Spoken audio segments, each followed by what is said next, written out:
દાહોદ ઝાલોદના લીંબડી નજીક બિલવાણી ગામે શ્રી રામ મંદિર નિર્માણ હેતુ એકાદશ કુંડીય મહાયજ્ઞનો પ્રારંભ કરવામાં આવ્યો હતો। મધ્યપ્રદેશ અને બનારસના પંડિતો દ્વારા એકાદશ કુંડીય મહાયજ્ઞનો પ્રારંભ કરવામાં આવ્યો હતો, જેમાં પ્રથમ પ્રાયશ્ચિત કર્મ વિધિ કરવામાં આવી હતી અને ત્યારબાદ ગૌમૂત્ર, માટી, સ્વર્ણ, સોપારી, ચંદન, ભસ્મ સહિતના 10 દ્રવ્યોથી શરીરના બહારના શુદ્ધિકરણ માટે 10 વિધ સ્નાન કરવામાં આવ્યું હતું, તેમજ ભગવાન વિષ્ણુનું શાલિગ્રામ સહિત પણ પૂજન કરવામાં આવ્યું હતું। તદુપરાંત કાર્યક્રમમાં શોભાયાત્રા કાઢવામાં આવી હતી અને પંચાંગ કર્મ, મંડળ સ્થાપના જેવી અનેક ધાર્મિક કાર્યક્રમો યોજાયા હતા। સમગ્ર કાર્યક્રમમાં જિલ્લાભરમાંથી યજમાનો સહિત દાહોદના ધારાસભ્ય કનૈયાલાલ કિશોરી, આચાર્ય નલિનભાઈ ભટ્ટ હાજર રહ્યા હતા।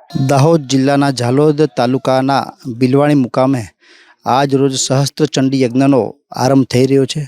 આ સહસ્ત્ર ચંડી યજ્ઞમાં દાહોદ જિલ્લાના અને નગરના વિવિધ ભક્તો આ યજ્ઞમાં બેસવાના છે।